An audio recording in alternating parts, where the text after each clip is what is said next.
So I'm going to walk you through exactly what the difference is between a nice and a kind guy, because this is super confusing for a lot of guys. Then I'm going to explain to you why the nice guy is so unattractive in dating as well as in relationships. And then I'm going to obviously explain to you why you've been conditioned to believe that you are a nice guy, or why to act like a nice guy.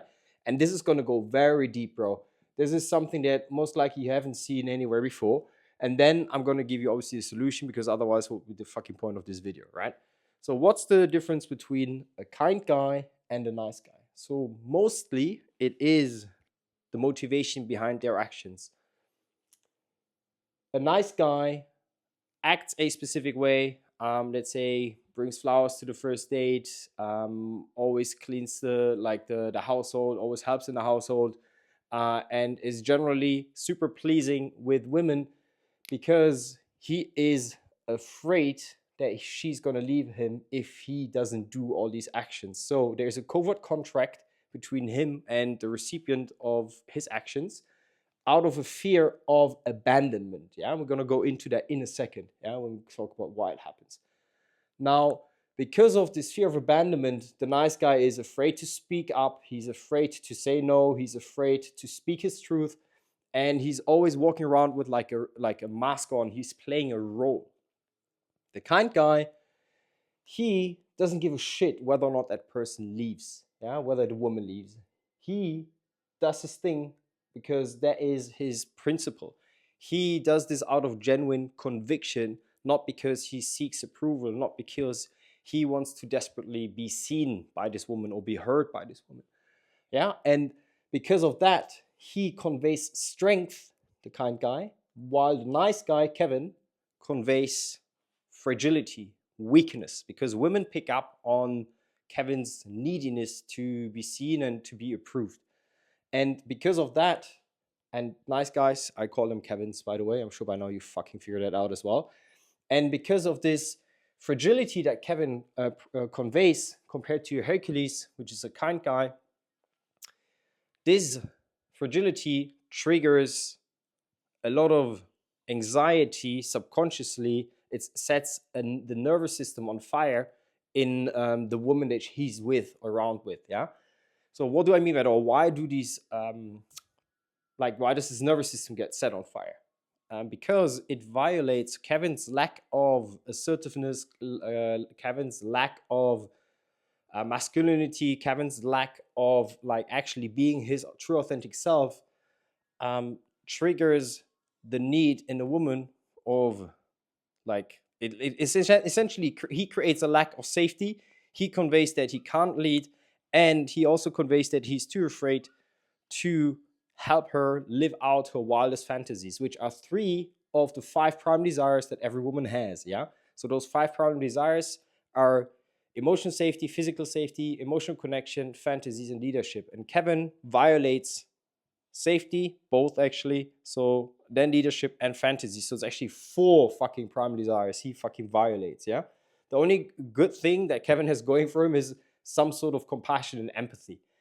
And obviously, I'm going to share with you in a second why all of this happens and how we can get rid of that later on. Yeah. And it's related to this empathy and compassion piece that Kevin uses predominantly, which makes him look fucking weak.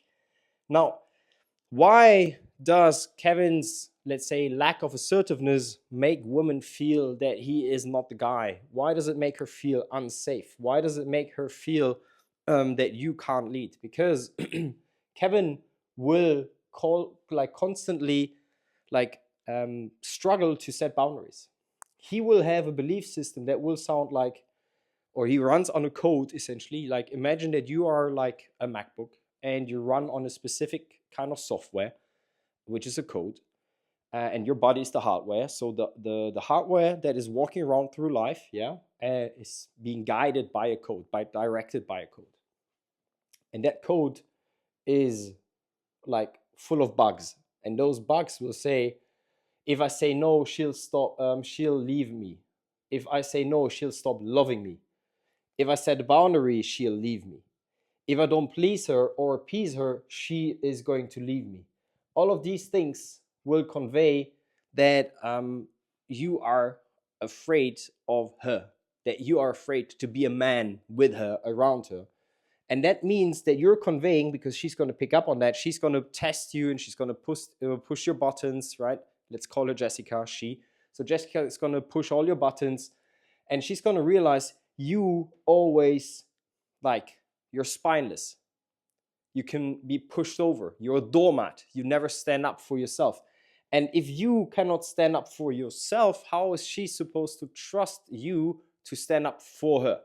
Because you're already fragile in face of no danger. How fragile are you going to be when there is actual danger? And because of all of this, she doesn't feel safe. And if she can't feel safe around you, she will not be able to surrender or like show her wildest fantasies. Because if you look at Maslow's hierarchies of needs, which is human psyche essentially, or like he developed the pyramid of needs of a human being, and safety is at the bottom. Now, if you do not have safety, shelter, food, bills paid, your sexual drive will go down. Yeah, and because of you as Kevin in a relationship or in dating, you violate this need of safety that the feminine energy will need to come out. So that means she will have to make up for that, and because of that, she will get into her masculine energy, and because of that, she will, like, you two are depolarized, because you are essentially like lacking masculine energy, which Jessica is looking for and attracted to, and because of that, she's like, oh, this guy might be cool, like a nice guy, friendly guy, polite guy, but fucking boring, yeah. And I'm not attracted to him sexually because, yeah, I don't feel safe around him.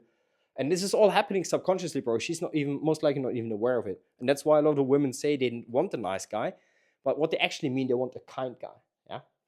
So I think this is fucking pretty clear. Now let me share with you why all of this happens. And before I do that, I want you to know that I can give you all the mental models to rewire the code that you are running on in my academy. So if you want to join, bro, I'd love to see you in the academy. If you're ready to fucking finally take action, if you're fed up with your dating life or your life in your relationship, or generally you're just fed up with being this like fragile kind of version of yourself and you want to let go of that, join my academy, bro. There's a link somewhere.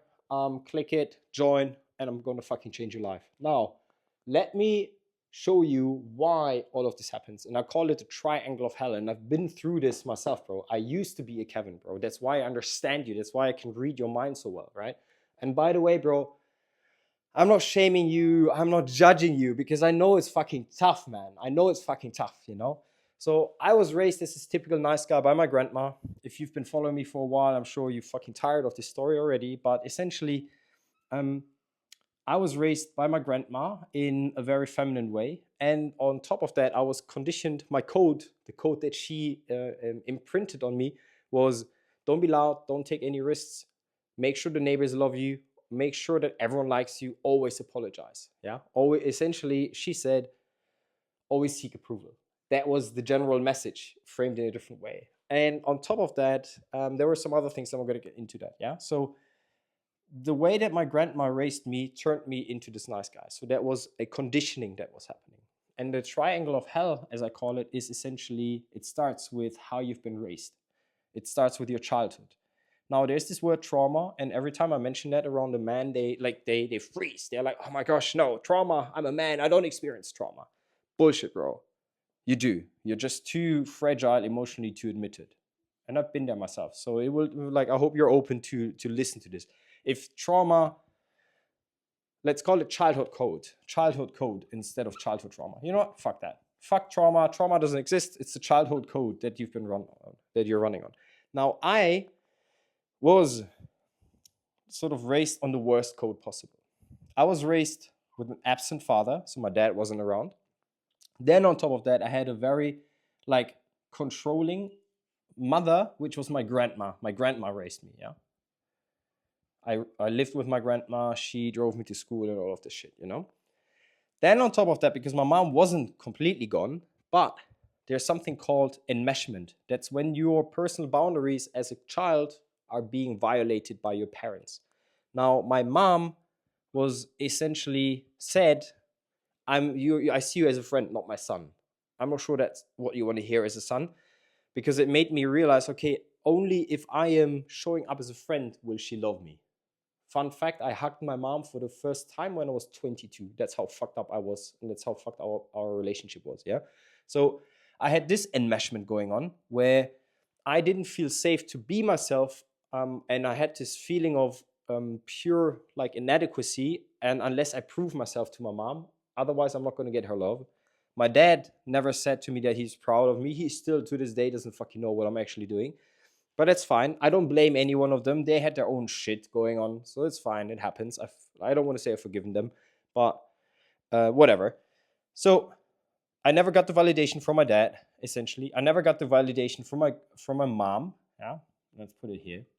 Then on top of that, my grandma was overly protective of me, and enmeshment happened also from her, because she violated my personal boundaries by being overly like protective of me. Again, don't go out, don't do this, don't do that, yada yada yada. Because I gave her purpose again. She came out of a very bad divorce, and I was her life's purpose, and she didn't want me to get like hurt, whatever. And I get it, you know, she loved me so much. So she gave me a lot of love, but she couldn't replace the love of my mom, and unfortunately it was a toxic love, which was like, to give you an example, she sometimes said like, Gene, why don't you eat with me anymore at 1 p.m? To which I responded, Grandma, I'm at school until fucking 2 p.m. How am I supposed to be at home? It's impossible, physically impossible, unless you want me to stop going to school. No, no, no, of course not. But she always made me feel guilty about it. And that made me then also angry. A lot of anger was here. But also guilty. So ashamed. Again, ashamed. I'm not a good guy.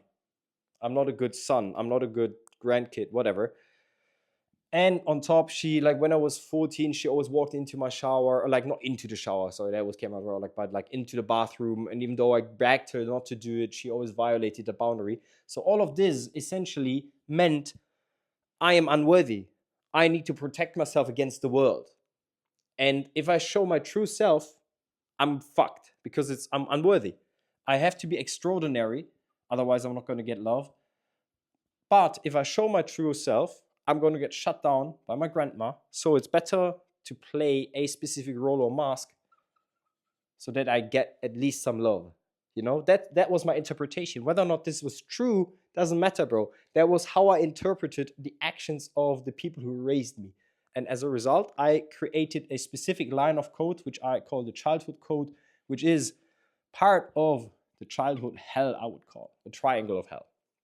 Now, on top of that, because I was this pussy, because I was this Kevin, yeah, and don't like I'm not shaming you, bro. If you're a Kevin, like I'm only saying when I say pussy, it's because yeah, bro, like you're not a man, and it's time to step up. You need to let go of this childhood program, this childhood code, because otherwise, like people will never respect you, and women will never respect you, and life is definitely not great like that. I've lived this life; it's fucking shit. So I know what kind of things you're going through. If you right now are saying, "Oh, I'm great," then you're not ready to change yet. So you are not experiencing enough pain. So like nothing else I can say to that. Now, because I was this like little Kevin who apologized for every small detail or small thing, when someone bumped into me, I apologized. I got bullied. I didn't, not hardcore bullied. Yeah, I know I have some clients of mine who've been hardcore bullied at high school, and it runs deeply, or at fraternity and college, and they're like 30, 40 now, and they still have this they still feel the impact from getting bullied because they never truly resolved this. But I helped them resolve it, and I'm going to show you in a second why or how. Now, bullying in high school, bullying in college, bullying at work right now, this will also create a specific code that you run by, and that will then share I'm unworthy. For instance, in high school, especially when we were young kids or in teenagers, we're very impressionable, right? Because of neuroplasticity, our brain still gets sort of like not created because it's already there, but the pathways, the neurological pathways still get like structured fully. So that's why a lot of moments that have a strong emotional impact on us will like be imprinted on our subconscious and our code. Yeah, let's call it the code that we run on. And because of that, we will create that code will then direct how our hardware, our body will operate, right? So bullying, for instance, I had a girl like that called me like out of nowhere. She looked at me and said, "You're fucking ugly." I remember it. I still remember this to this day. If I remember this, it means it had an impact on me. It created an emotional charge that turned this situation, this event turned into memory because it meant something to me. And because of that, I was always obsessed with my looks. Yeah. Because of that, were like maybe several other comments, but this specific situation stuck with me, and that was when I was, I think, 14 or so, and I already had shit confidence, you know. And then on top of that, I never truly belonged. I wasn't part of the cool kids. I wasn't part of the nerds, so I was always like almost by myself, feeling a bit isolated, you know. And then that makes you think when you see the cool kids having fun, the nerds having fun, and you don't really belong to any one of them. You feel like shit. It must be me. Something wrong with me. And then you feel unworthy. So another line of code that says you're shit. And then maybe breakup. So for me, I never had toxic exes. I never. I mean, I had like some breakups that I like my first love, true love, Sarah. I didn't process that breakup. It took me like 7 years or some shit to get over her. Because I never true like it took me 5 years to figure out that time won't heal, actually, and then it took me 2 years to get over her. But different story. But for most of the guys that I coach, they've been cheated on. They've been suddenly broken up with, and that creates another bug in the code. Especially guys who've been married or you've been cheated on, or you've been in long-term relationships and then they suddenly get broken up with, or they've been with girls who've been abusive emotionally, or like physically even. Again, that creates another a specific code that you will run on, and most likely you will then feel less of a man. And when you start feeling less of a man, your Kevin persona, the nice guy, comes up because you want to please them. You're like, okay, if I'm going to please them more, that's the code that you've been running on so far. I'm going to please them more, then I'm going to get more love. But actually, what you get is more hate, more toxicity. Yeah? Now, I call this the triangle of hell that I've been through, and most of my guys in my group have been through. And now I'm going to share with you, bro, obviously, how to fucking solve this, bro. Now, obviously, by now, if you like what you're hearing here, I mean, not so much liking, but if you believe, like, bro, this guy, I get him, I connect with him, and I want him to help me solve this, you can do it by yourself, bro. But most of the guys, they optimize for the wrong variable. They optimize for, well, that's the reason why I never played basketball, bro. I was shit at catching, good at football, but shit at basketball. Anyways, a lot of guys optimize for the variable of money, saving money, like virtual numbers on the screen, but they don't optimize for the two most important variables: health, mental health in this case, time. Bro, you never get your time back. So you can make so much money in the world, but at the end of the day, you will not take that money to the grave with you. So what I would recommend you, bro, is what everyone in my group has said as well, bro. I wish I would have started sooner. I wish I would have found you earlier, you know? So up to you, bro. I can help you let go of your nice guy. I can help you attract the most amazing women, because again, bro, high quality women will not be sticking around a Kevin. Why? Because triangle of hell. A high quality woman has done all the work on herself to let go of all of this shit. So why should she want to be with a Kevin that violates all her primary desires? It doesn't make sense. That's why a lot of women like leave men who are in relationships, or like in a marriage, for instance. They leave them because over time these assertive guys turn into Kevin, because all the childhood shit comes up, bro. Anyway, so if you want to resolve that, join me, bro. Join me on my movement to fucking break the generational masculinity trauma, generational masculinity code, and become a fucking better man. Anyway, so here is the solution that I would essentially personally teach you also in more depth, obviously, in the group. You mentioned, or you've heard me saying Kevin. Kevin is a persona. Yeah. Now, this might sound a bit complicated, but actually it is not. And this is my unique archetype model that I created. Yeah. So Kevin essentially runs on this specific code, which is softness. Be empathetic and please everyone. Unfortunately, from the wrong motivation.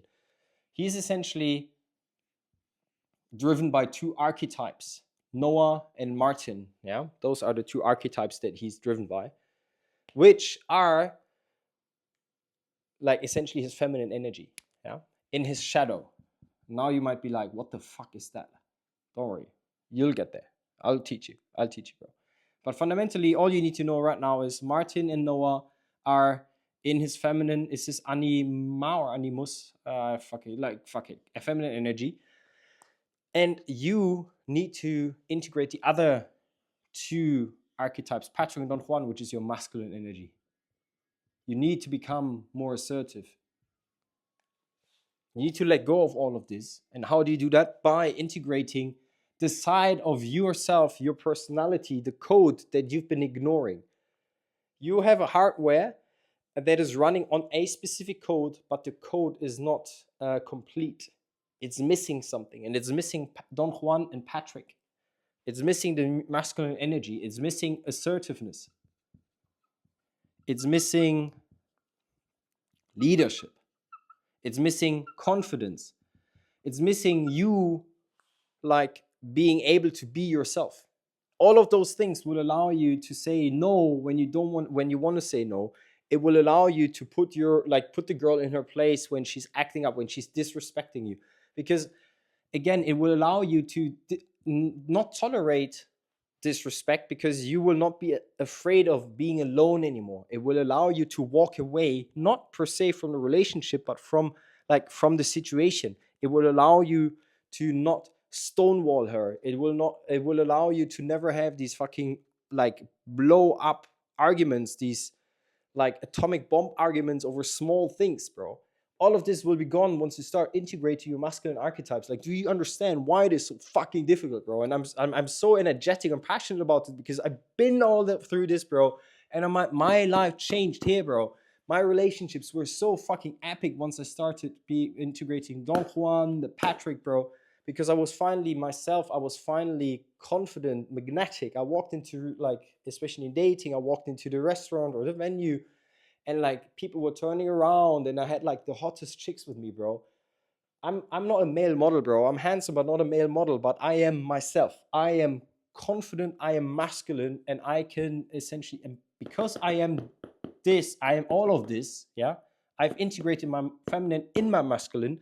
Because I am all of this, I am able to empower a woman to feel safe around me, to be led, and to be empowered into her deepest, darkest fantasies. Now, how do you fucking integrate these archetypes? It's gonna get fucking saucy, bro.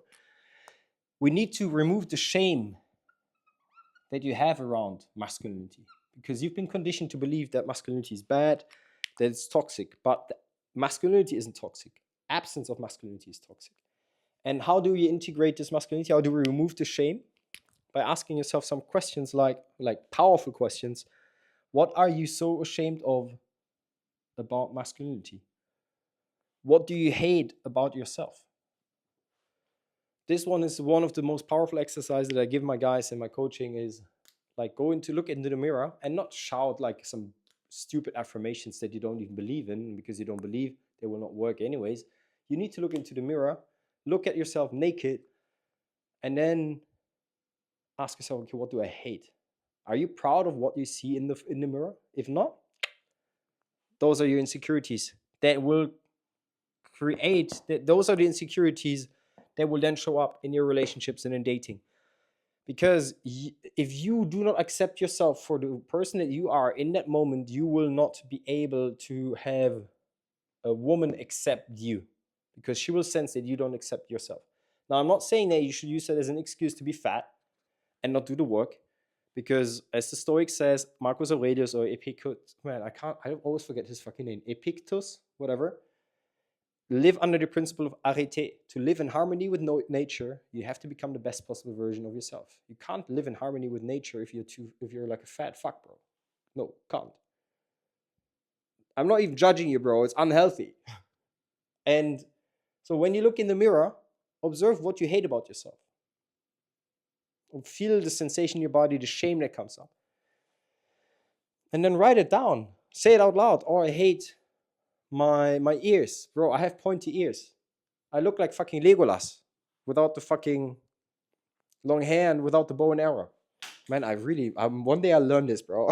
Let me check the other fucking uh, marker. There's so many things that I don't like about myself, but I've accepted them. It doesn't mean like only because you don't like them that you like only because you accept something doesn't mean that you should like not change it. But you can accept it from a place of love rather than from a place of shame and hate.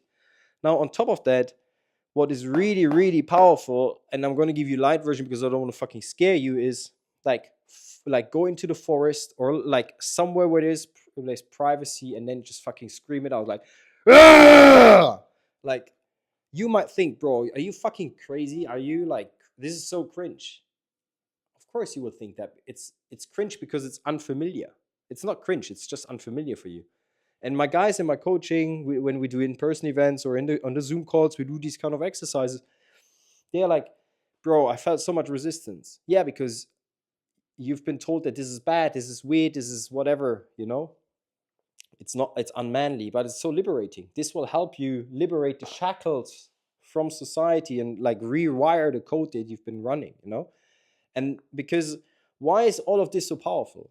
Alex Hormozy, who most likely stole this quote from someone else, said once words, maybe he said it multiple times, but I saw it once. I'm funny, I know.